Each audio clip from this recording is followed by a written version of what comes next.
Good afternoon, this is Angela with Parker's Permaculture. I'm hiding under the shade of my Desert King fig. A while back, I was asked by a subscriber to talk about the kinds of apples that I grow, and particularly when I choose a super dwarf variety over a semi-dwarf. So I thought I would talk about that today while I am down here in this part of the orchard where I have an example of 3 different kinds of rootstock on my apples.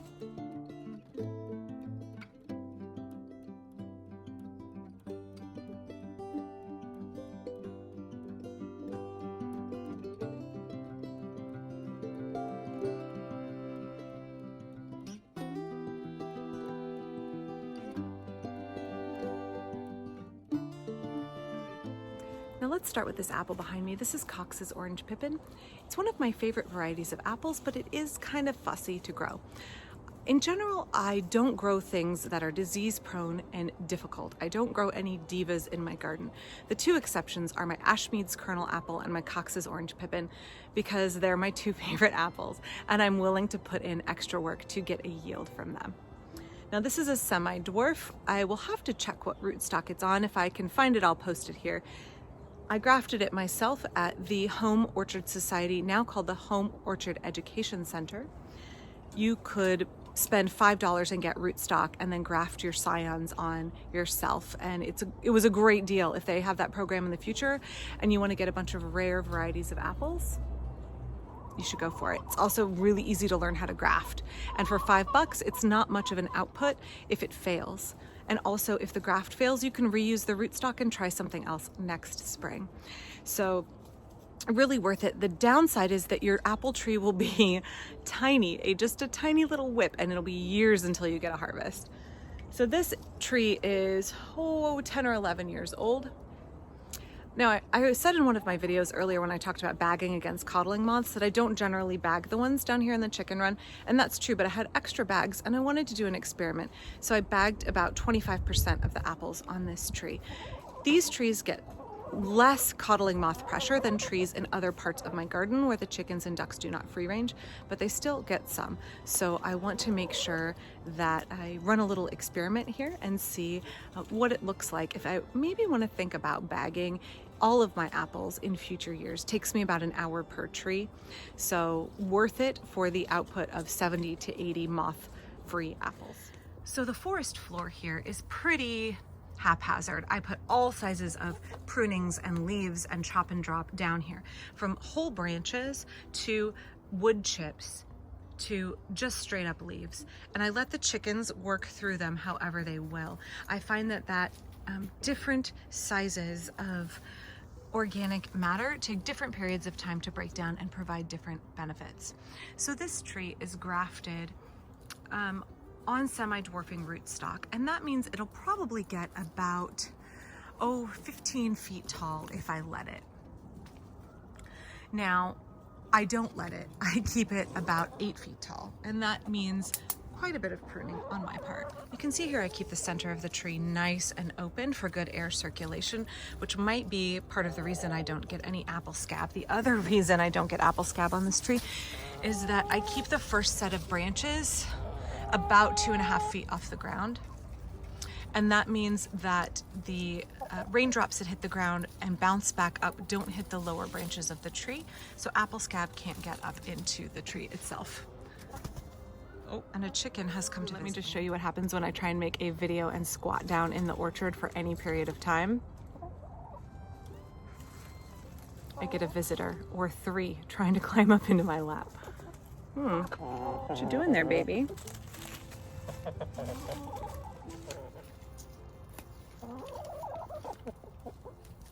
So here you can get a little bit better look at the size of this tree. This is a gummy berry. Here's the Cox's Orange Pippin.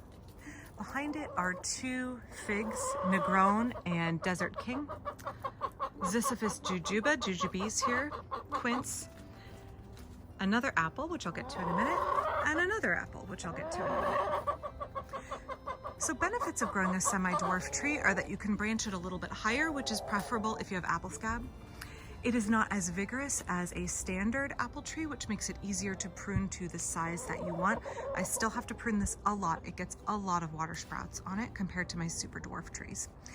Other benefits are that a semi-dwarf tree has a longer lifespan, so you're looking at potentially 50 years. The more dwarfing the rootstock, the more it shortens the lifespan of the fruit tree, which could be a good thing or a bad thing depending on your needs in your system. Now next to it here, I have a Honeycrisp apple that you can see has one lone apple on it this year. And that is because I radically took it back a couple of years ago, and I'll need to take it back even farther. So this tree, I put it in when I first got my property, and I bought it from a plant nursery, and it was branched very high, about 7 feet was the first set of branches, and I put it in the ground not really realizing that was going to be a problem. It meant I couldn't reach any of the apples by the time it actually fruited. I couldn't reach any of the apples unless I got on a ladder, and having broken both of my legs, I don't want to get on a ladder. So what I did was I came in here and I cut it back real hard, and what you're seeing right here is chicken peck damage. But it's okay. So I originally wanted it to branch right here, and there was another branch coming out on the far side, and my chickens damaged all of this.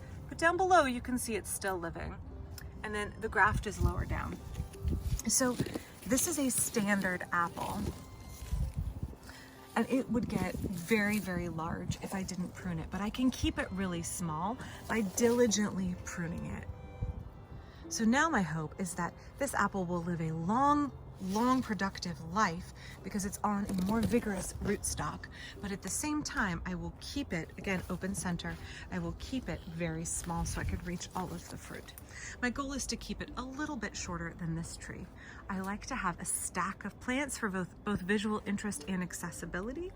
So you can see the cascade from the fig, this Ziziphus will be about that tall at maturity, quince, and then the apple in front.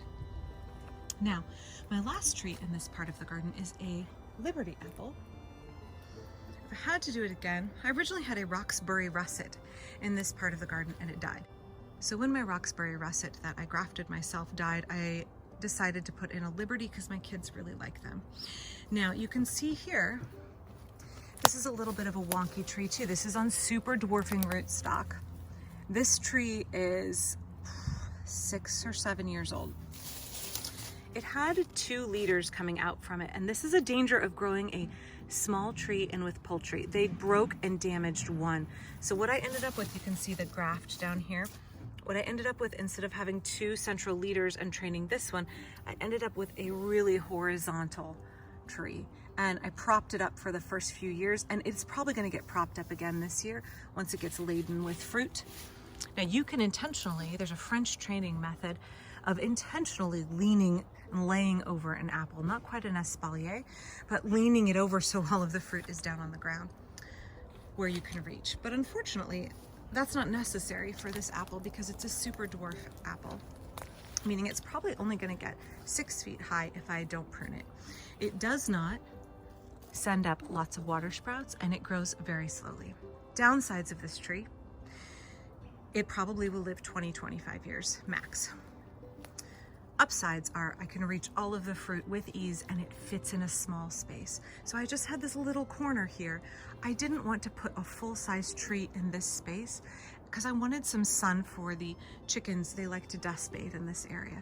So I wanted some sun to come in through the asparagus into this part of the garden. I didn't want another large tree here.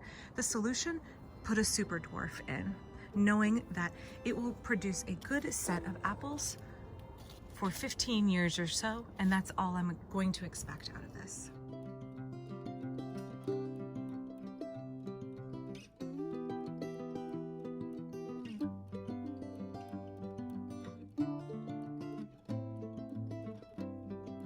Well, that's a look at what it's like to grow 3 different kinds of apples in my orchard, all intermingled all together in the same area, but filling different roles, having different goals that I want with each apple, and understanding the limitations of each kind of apple, whether it be the variety of apple or the rootstock it's on, helps me set my trees up for success so that they produce in a way that fits into my design and gives me the yield that I'm looking for.